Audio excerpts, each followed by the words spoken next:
देखिए, चिराग पासवान, जीतन राम मांझी, ये लोग पॉलिटिशियन नहीं हैं। चिराग पासवान को किस प्लेटफॉर्म पर देखते हैं? नीतीश कुमार जी हमेशा सोचते रहते हैं कि किस तरह से हम बेहतर कानून व्यवस्था स्थापित कर सकें। इसलिए मैं इस सवाल पर नीतीश कुमार को बहुत बहुत धन्यवाद देना चाहूँगा कि नीतीश कुमार ने बिहार के विकास के हर पहलू पर ध्यान देते हुए बिहार का विकास किया है। अगर बैसाखी का सहारा चिराग पासवान नहीं लें तो वो मुखिया का चुनाव जीत पाएंगे? पार्लियामेंट की बात को छोड़िए ना, भाजपा के अंदर कोई लीडर ही नहीं रह गया है।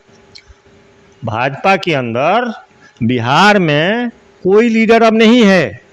सम्राट चौधरी ऑल बल बोलेगा, बोलने दीजिए, बोलने वाले लोगों को कोई रोकने जा रहा है? महाराज, ये डेमोक्रेसी है। नमस्कार, मैं हूं विभास वैभव और आप देख रहे हैं न्यूज बसेरा। पिछले सप्ताह बिहार में जाति जनगणना का डाटा सार्वजनिक कर दिया गया है। इसी पर हमसे बात करने के लिए जुट चुके हैं सामाजिक कार्यकर्ता डॉक्टर रामजी रोशन जी। डॉक्टर रामजी रोशन जी, पिछले सप्ताह बिहार में जाति जनगणना का डाटा सार्वजनिक कर दिया गया है। ऐसे में देखा जाए तो मुस्लिम और यादव 31% हो रहे हैं। तो क्या माना जाए कि इससे महागठबंधन को फायदा होने वाला है? देखिए, सबसे पहले न्यूज बसेरा देखने वाले सभी दर्शकों को मैं अपनी ओर से ढेरों सारी शुभकामनाएं और धन्यवाद देना चाहता हूं।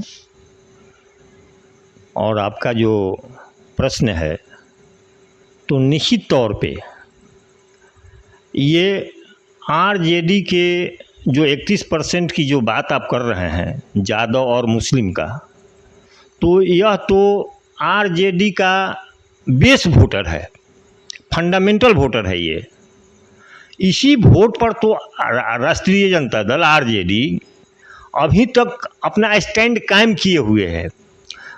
तो फायदा नहीं होने का तो कोई सवाल ही नहीं पैदा होता है।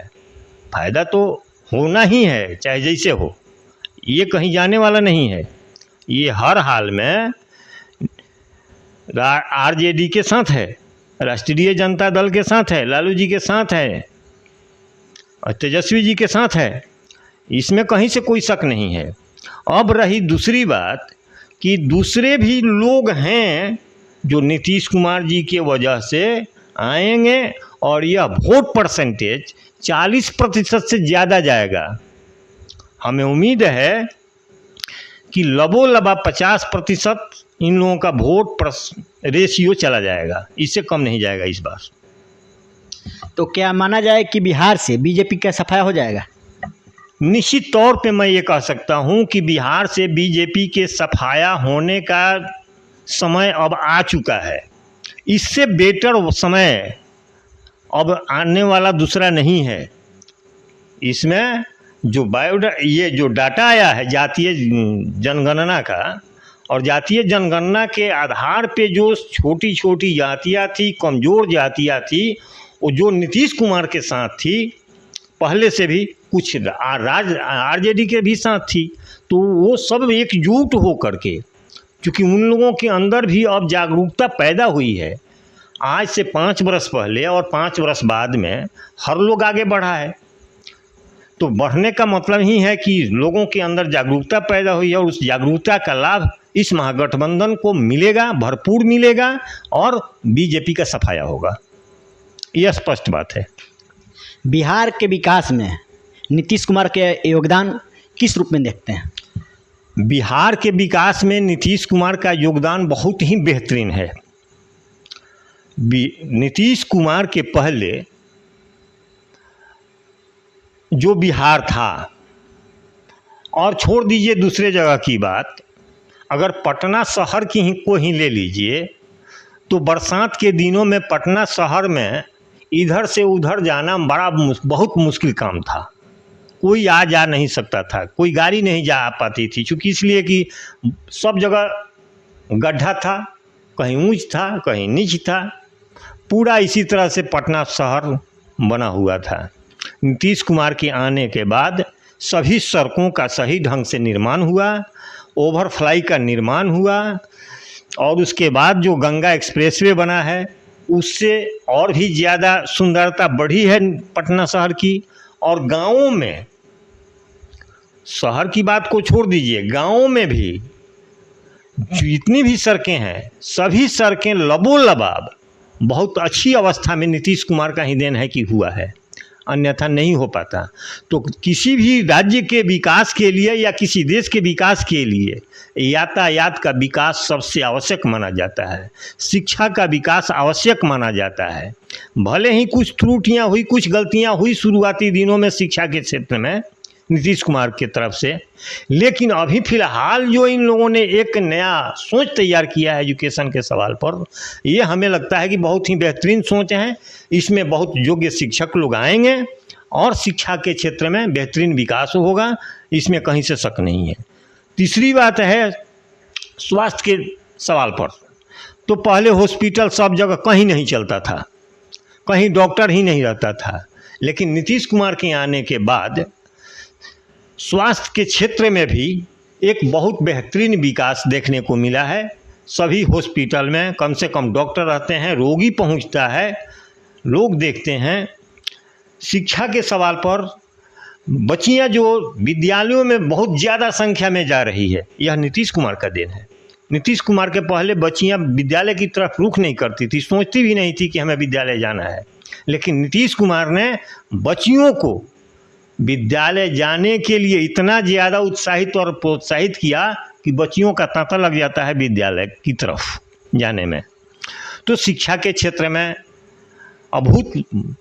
अभूतपूर्व विकास तो नीतीश कुमार जी ने किया है, बदलाव तो किया है। स्वास्थ्य के क्षेत्र में विकास किया है, सड़क के क्षेत्र में विकास किया है, और शासन प्रशासन के भी सवाल पर नीतीश कुमार जी हमेशा सोचते रहते हैं कि किस तरह से हम बेहतर कानून व्यवस्था स्थापित कर सकें।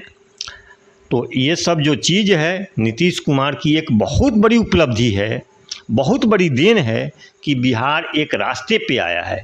नीतीश कुमार ने जो एक शराबबंदी कानून ला करके बिहार में जो शांति स्थापित किया, यह अपूर्व है, अवर्णनीय है। चूँकि इसलिए कि पहले हम लोग देखते थे कि हर चौक चौराहे पे, बाज़ार पे दारू पीने वाले लोग दारू पी पी करके हल्ला हंगामा करते थे, और जो बाज़ार में अच्छे लोग थे वो रुक नहीं पाते थे, बाज़ार नहीं जा पाते थे। ये इस हालात था बिहार के हर चौक चौराहों का।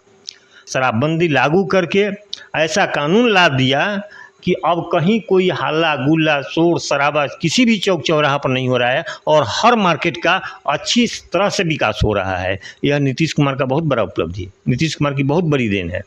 इसलिए मैं इस सवाल पर नीतीश कुमार को बहुत बहुत धन्यवाद देना चाहूँगा कि नीतीश कुमार ने बिहार के विकास के हर पहलू पर ध्यान देते हुए बिहार का विकास किया है। इसके लिए हमारी ओर से धन्यवाद के निश्चित तौर पे पात्र हैं। तो इधर देखा जा रहा है चिराग पासवान को, नीतीश कुमार को जाति जनगणना पर घेरते नजर आ रहे हैं। देखिए, चिराग पासवान, जीतन राम मांझी, ये लोग पॉलिटिशियन नहीं हैं। चिराग पासवान को किस प्लेटफॉर्म पर देखते हैं? अगर बैसाखी का सहारा चिराग पासवान नहीं लें तो वो मुखिया का चुनाव जीत पाएंगे? पार्लियामेंट की बात को छोड़िए ना, पार्लियामेंट जब तक रामविलास पासवान जी थे तब तक थे। रामविलास जी के बाद क्या नाम है ये चिराग पासवान का कोई स्थान नहीं है। और चिराग पासवान ये नहीं बोल रहे हैं, ये भारतीय जनता पार्टी बोलवा रही है चिराग पासवान से कि तुम बोलो, तुम्हारे साथ अन्याय हुआ है। जीतन राम मांझी को प्रोवोक कर रही है भारतीय जनता पार्टी, उकसा रही है भारतीय जनता पार्टी कि तुम बोलो, तुम्हारे साथ अन्याय हुआ है, तुम्हारे जाति का जो आंकड़ा है वह कम करके आंका गया है, तुम्हारे यहाँ तक लोग नहीं पहुँच पाए हैं, इसलिए तुम्हारी उपेक्षा हुई है। ये भारतीय जनता पार्टी की साजिश के तहत ये लोग बोल रहे हैं। इन लोगों का अपना कोई ओपिनियन नहीं है, ना ही कोई सोच है। आज तक हमने देखा है चिराग पासवान का बिहार के सवाल पर कोई उनका स्पष्ट कोई डायग्राम नहीं आ पाता है कि बिहार का विकास हम कैसे करेंगे, नहीं करेंगे। वह जाते हैं जात पात के आधार पर कुछ करते हैं, धरते हैं, नारा लगवाते हैं। उनके जब भाई में पटरी नहीं है, चाचा भतीजा में पटरी नहीं है, तो वो राजनीति देश की क्या करेंगे? इसलिए वो बिहार की राजनीति क्या करेंगे, इसलिए उनकी बात को छोड़िए। वो लोग कोई पॉलिटिशियन नहीं है, न उन लोगों को पॉलिटिक्स की जानकारी है। बाप के नाम पर बेटा को कुछ लोग जान जा रहा है, इसका मतलब ये नहीं कि वो बिहार के पॉलिटिशियन हो गए और देश के पॉलिटिशियन हो गए। अरे बैसाखी का सहारा लेकर के नरेंद्र मोदी का पिछलगू बन करके जितना दिन तक रहें इससे ज़्यादा उनको कुछ मिलने वाला नहीं है। और ना ही नरेंद्र मोदी या भारतीय जनता पार्टी उनको आगे बढ़ने का मौका देगी, स्पष्ट बात है। चिराग पासवान को वह एक मोहरा के रूप में इस्तेमाल हमेशा किया, इसके पहले भी किया था। आप देखे होंगे कि नीतीश कुमार के खिलाफ में हर जगह से भाजपा ही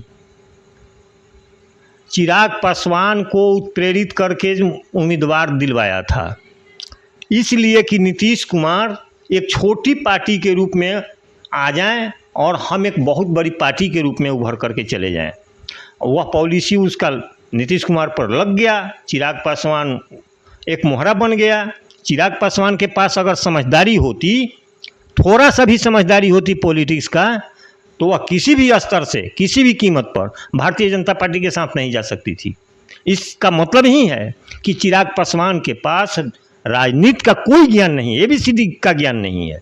वह बाप का मोहरा बन करके अपना कुछ कर रहा है, नाम हो रहा है, चाहे जो कुछ भी हो रहा है, लेकिन नॉन पॉलिटिशियन आदमी है, वो पॉलिटिशियन नहीं। पिछले सप्ताह जाति जनगणना का जब डाटा सामने आया तो सम्राट चौधरी ने एक कहते नजर आए कि लालू यादव जाति की नहीं है।